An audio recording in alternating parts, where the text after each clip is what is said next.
President Biden will deliver his State of the Union address in front of a joint session of Congress tonight. In preparation, security officials began erecting a fence around the Capitol grounds complex over the weekend. It is the same 8-foot metal fencing that was put up after the January 6th Capitol attack. The barrier was ordered by the U.S. Capitol Police Board. The CBS News Chief National Affairs and Justice Correspondent Jeff Pegues is joining us now from Washington to talk a little bit more about this. Hey, Jeff. Very good to see you. This is the new norm now. What used to be, a very kind of accessible environment, not going into, the building, but in and around the building used to be more accessible, is no longer that way. What security measures is the Capitol taking for tonight's State of the Union?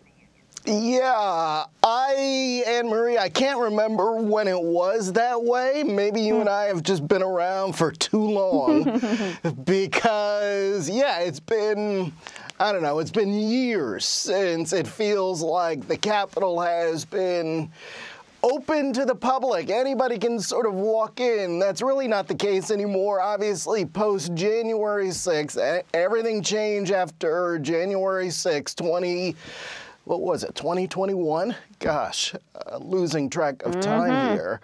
But we're also getting used to seeing these non-scalable fences up around the Capitol, and they come back periodically when you have big events like this, because you really can't take a chance these days. The days of law enforcement sort of taking a nonchalant approach to big events like the State of the Union, those days are over, because you see all the threats out there, whether it's domestic terrorism or some form of international terrorism, and you really just have to be prepared for anything that could happen, even at a State of the Union. We've had incidents before where people have targeted the Capitol, obviously, beyond January 6th. And so federal and local and state law enforcement behind an event like this, you have to be prepared for anything. Jeff, the State of the Union address is considered a national special security event by federal Homeland Security officials. What is significant about that designation? Well, it's like the Super Bowl, where you have federal law enforcement coming together with state and local. But, in this case, with that type of designation, what that means is that the Secret Service is running this event. They are in control. But when you have a national designation like this, it allows law enforcement to really share information. And that is probably one of the most important aspects of giving an event like this that kind of designation, where you have the FBI, the Secret Service, and all these different agencies coordinating, sharing information so that everybody is on the same page. And when you look at events like this, whether it's an inauguration or State of the Union, it is the kind of coordination that you need, given the kinds of threats that we're seeing and what has happened since January 6th, and you both are aware of this.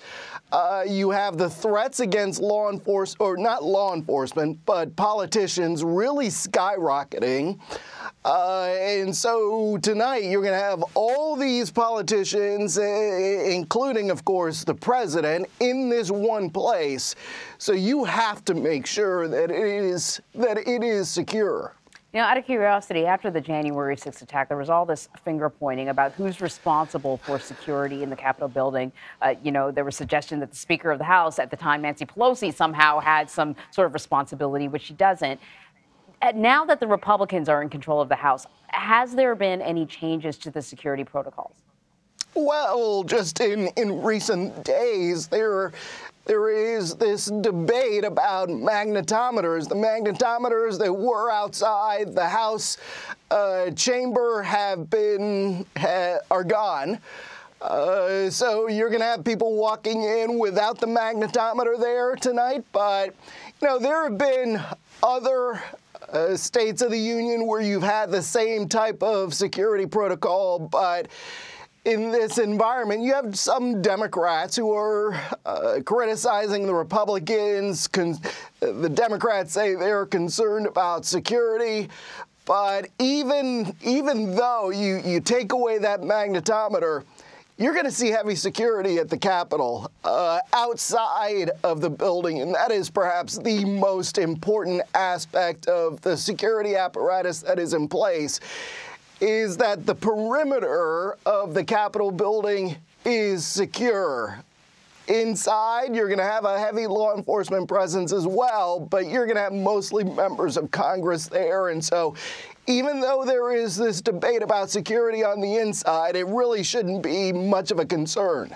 It's interesting, Jeff. You were saying that generally that information is more siloed. The security forces keep their info. You would think they would always be sharing every day.